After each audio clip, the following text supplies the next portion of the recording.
Pagi anak-anak, berjumpa kembali dengan Bu Siska. Bagaimana kabarnya hari ini? Semoga semuanya dalam keadaan sehat ya, dan juga dalam perlindungan Tuhan.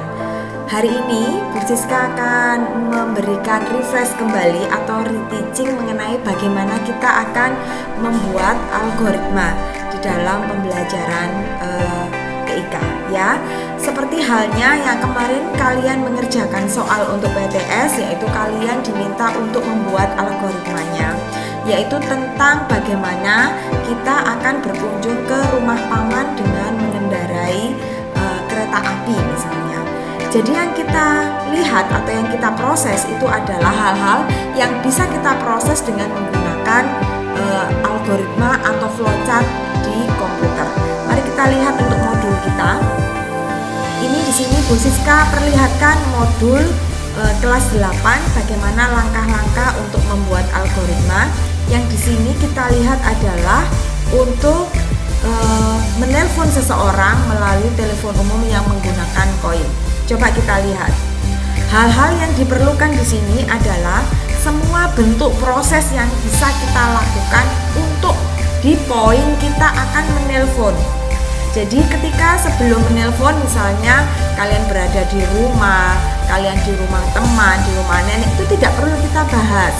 Jadi pembuatan algoritma di sini bukan seperti bahasa Indonesia yang kalian harus mengarang cerita mulai dari awal sebelum kalian melakukan poinnya adalah menelpon, itu tidak perlu diceritakan.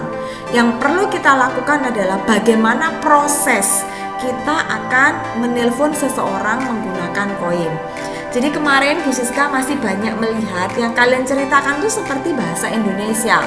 Kita tidak belajar bahasa Indonesia, tetapi kita membuat algoritma yang bisa kita buat di dalam flowchart. Itu intinya. Jadi sekarang kita coba lihat di sini.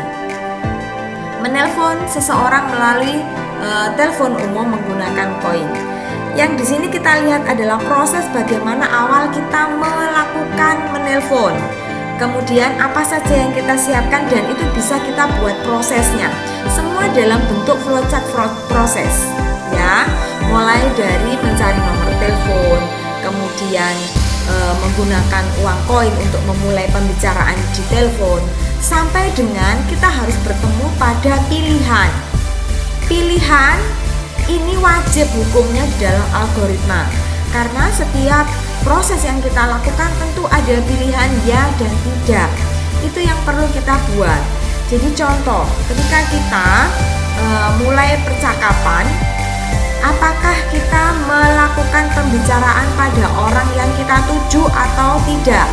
Contoh, ketika kita menelpon di rumah teman kita, lalu teman kita tidak ada, maka itu artinya kondisi tidak. Maka yang kita lakukan adalah mengulang kembali.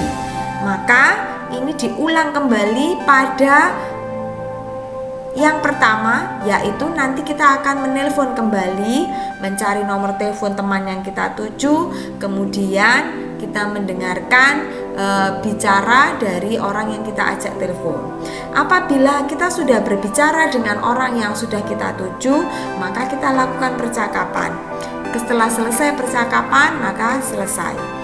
Ini adalah contoh algoritma. Jadi sekali lagi, dalam membuat proses algoritma adalah kita membuat proses pentingnya di tujuan. Contoh, kita akan pergi ke rumah paman menggunakan kereta api. Proses yang di sini adalah kita memesan tiket kereta api, kita naik kereta api, kemudian sampai ke rumah paman, kemudian selesai.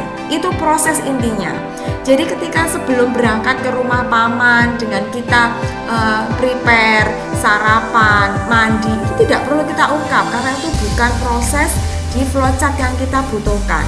Yang kita butuhkan prosesnya di pembuatan flowchart itu adalah pemesanan tiket, ada atau tidak, kemudian harganya tiket berapa karena itu berhubungan dengan flowchart printout. Kemudian kita prosesnya, kita bisa menggunakan kereta api ya. Kemudian kita sampai di rumah paman. Itu prosesnya yang kita butuhkan. Gitu ya. Jadi nanti bagi yang pengayaan ataupun yang nanti remedi itu jenis soalnya sama, kita akan membuat algoritma. Tetapi nanti untuk judul prosesnya itu berbeda antara yang pengayaan maupun yang remedi. Nanti kita sesuaikan dengan tugasnya masing-masing. Dari kelompok pengayaan, dari kelompok remedi, itu semuanya ada tugasnya masing-masing. Sekarang coba kita lihat di atas. Sebelum kita membuat proses algoritmanya seperti ini adalah bentuk flowchartnya. Kita lihat dulu. Nah, ini adalah langkah-langkah yang kita buat. Ini nanti yang kalian tuliskan di dalam tugas yang ada di remedi ataupun di pengayaan. Dari masing-masing dari kalian itu berbeda. Tapi intinya kita membahas tentang algoritma. Ini yang nanti kalian tuliskan. Jadi begitu, yang kita tuju itu adalah poin utamanya seperti apa. Tapi juga kalian tidak boleh hanya menuliskan memesan tiket, naik kereta api, tiba di rumah paman. Itu juga tidak betul.